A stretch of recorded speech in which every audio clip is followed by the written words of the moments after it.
പൊതുവേ നമ്മുടെ നാട്ടിൽ ശരിക്കും പറയുകയാണെങ്കിൽ സാക്ഷരത നമ്മൾ കേരളത്തിൽ നല്ല രീതിയിലാണുള്ളത്. സാക്ഷരത നേടിയ സംസ്ഥാനം എന്നുള്ള പദവിയും കാര്യങ്ങളൊക്കെ ഉണ്ട്.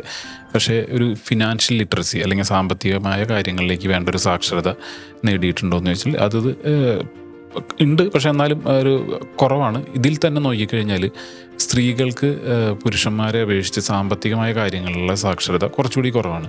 ഇത് കണ്ടുവരുന്നത് വെച്ചാൽ സ്ത്രീകൾ അവരുടെ ഒരു ഫിനാൻഷ്യൽ മാനേജ്മെൻറ്റ് അല്ലെങ്കിൽ ഒരു ഡിസിപ്ലിൻ കൊണ്ടുവരിക അങ്ങനെയുള്ള കാര്യങ്ങളിലേക്ക് അധികം ഫോക്കസ് ചെയ്യുന്നതായിട്ട് കാണുന്നില്ല. ഇവർ വിചാരിക്കുന്നത് ഇത് ഞാൻ എന്തിന് അധികം ഇതിലേക്ക് ഫോക്കസ് ചെയ്യുന്നു, എനിക്ക് വേണ്ടിയിട്ട് എൻ്റെ ഫാദറോ അല്ലെങ്കിൽ ബ്രദറോ അല്ലെങ്കിൽ ഹസ്ബൻഡോ അവരാരെങ്കിലും അത് മാനേജ് ചെയ്തോളൂ എന്നുള്ളൊരു ചിന്താഗതി പൊതുവെ കണ്ടുവരുന്നുണ്ട്.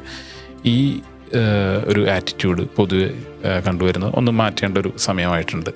ഇത് ഫിനാൻഷ്യലായിട്ടുള്ളൊരു ഡിസിപ്ലിൻ കൊണ്ടുവരിക, ഫിനാൻഷ്യൽ പ്ലാനിങ് നടത്തുക, ഇതെല്ലാം തന്നെ ഇന്നത്തെ കാലത്ത് സ്ത്രീകൾക്കും വളരെയധികം ആവശ്യമാണ്. കാരണം സ്ത്രീകളും ഇന്ന് ഇൻഡിപെൻഡൻ്റായിട്ട് ജീവിക്കാൻ, മറ്റാരെ ഡിപ്പെൻഡ് ചെയ്യാതെ തന്നെ സ്വന്തമായിട്ട് കാര്യങ്ങൾ മാനേജ് ചെയ്യാനൊക്കെ തന്നെ പഠിച്ചു തുടങ്ങി. അപ്പോൾ അവരും വർക്ക് ചെയ്യുന്നു, ഇൻകം കൊണ്ടുവരുന്നു. ഇത് ഇവർ തന്നെ മാനേജ് ചെയ്യുകയാണെന്നുണ്ടെങ്കിൽ ഇവർക്ക് ഭാവിയിൽ എന്തെങ്കിലും കാര്യങ്ങൾക്ക് വരികയാണെങ്കിൽ മറ്റൊരാളെ ഡിപ്പെൻഡ് ചെയ്യാതെ തന്നെ ഇവർക്ക് ഡിസിഷൻ എടുക്കാനും ഇവരുടെ കോൺഫിഡൻസ് ലെവൽ തന്നെ ഇതിൽ നിന്ന് നല്ല രീതിയിൽ ഒരു ഇമ്പ്രൂവ്മെൻറ്റ് വരുന്നതായിട്ട് കാണാം. അപ്പോൾ എല്ലാ സ്ത്രീകളും തന്നെ അവരുടെ ഫിനാൻഷ്യലായിട്ടുള്ളൊരു കാര്യങ്ങളെല്ലാം സ്വയം മാനേജ് ചെയ്യുന്നതിനും ഫിനാൻഷ്യൽ പ്ലാനിങ് നടത്തി ഒരു ഇൻഡിപെൻഡൻ്റായിട്ട് ഫിനാൻഷ്യലി തന്നെ ഇൻഡിപെൻഡൻ്റായിട്ട് പോകുന്നതിനും ശ്രമിക്കുക. ഇത് ചില കാര്യങ്ങൾ നമുക്ക് കാണാം. ഹോം മേക്കേഴ്സായിട്ടിരിക്കുന്ന സ്ത്രീകളുണ്ട്.